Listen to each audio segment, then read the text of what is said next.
पितृपक्ष की पौराणिक कथा के अनुसार जोगे तथा भोगे दो भाई थे। दोनों अलग अलग रहते थे। जोगे धनी था और भोगे निर्धन। दोनों में परस्पर बड़ा प्रेम था। जोगे की पत्नी को धन का अभिमान था, किंतु भोगे की पत्नी बड़ी सरल हृदय थी और बड़ी ही सुगम्य थी। पितृपक्ष आने पर जोगे की पत्नी ने उससे पितरों का श्राद्ध करने के लिए कहा, तो जोगे इसे व्यर्थ का कार्य समझकर टालने की चेष्टा करने लगा। किंतु उसकी पत्नी समझती थी कि यदि ऐसा नहीं करेंगे तो लोग बातें बनाएंगे। फिर उसे अपने मायके वालों को दावत पर बुलाने और अपनी शान दिखाने का यह उचित अवसर लगा। अतः वह बोली, आप शायद मेरी परेशानी की वजह से ऐसा कह रहे हैं, किंतु इसमें मुझे कोई परेशानी नहीं होगी। मैं भोगे की पत्नी को बुला लूंगी, दोनों मिलकर सारा काम कर लेंगे। फिर उसने जोगे को अपने पीहर न्योता देने के लिए भेज दिया। तत्पश्चात दूसरे दिन उसके बुलाने पर भोगे की पत्नी सुबह सवेरे आकर काम में जुट गई।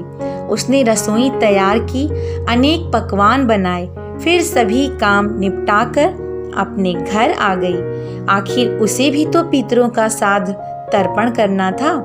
इस अवसर पर न जोगे की पत्नी ने उसे रोका, न वह रुकी। शीघ्र ही दोपहर हो गई। पितर भूमि पर उतरे।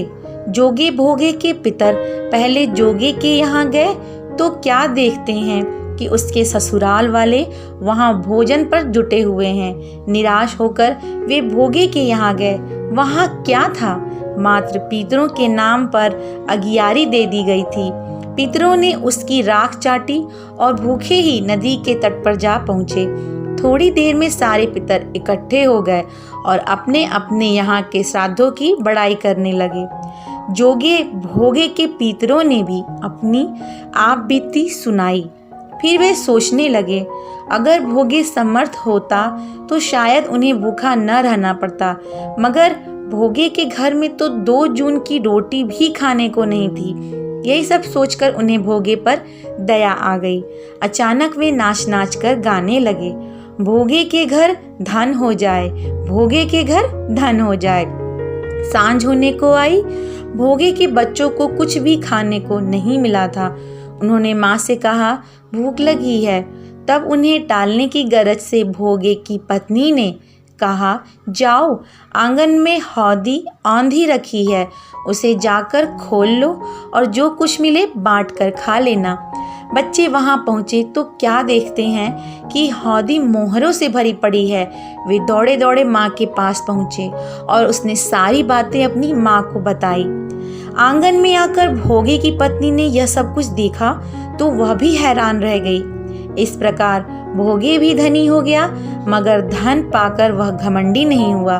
दूसरे साल का पितृपक्ष आया। श्राद्ध के दिन भोगे की स्त्री ने 56 प्रकार के व्यंजन बनाए। ब्राह्मणों को बुलाकर श्राद्ध किया, भोजन कराया, दक्षिणा दी। जेठ जेठानी को सोने चांदी के बर्तनों में भोजन कराए। इस सेवा से उनके पितर बड़े प्रसन्न हुए तथा साथ ही तृप्त भी हुए। इसीलिए मित्रों कहा जाता है कि देव पूजा और पितरों की पूजा में मनुष्य को कभी भी आलस्य नहीं करना चाहिए। उनका आशीर्वाद पाने के लिए सदैव उनकी पूजा और सेवा में तत्पर रहना चाहिए। इसी के साथ मैं आज के वीडियो को यहीं विराम देती हूँ। कमेंट बॉक्स में मुझे ज़रूर बताइएगा कि आपको ये कथा कैसी लगी, और अगर आप मेरे चैनल पे फर्स्ट टाइम आए हैं तो मेरे चैनल को प्लीज़ सब्सक्राइब जरूर करें। साथ ही वीडियो पसंद आई हो तो इसे लाइक एंड शेयर भी करें। फिर मिलते हैं नेक्स्ट वीडियो में, तब तक के लिए धन्यवाद।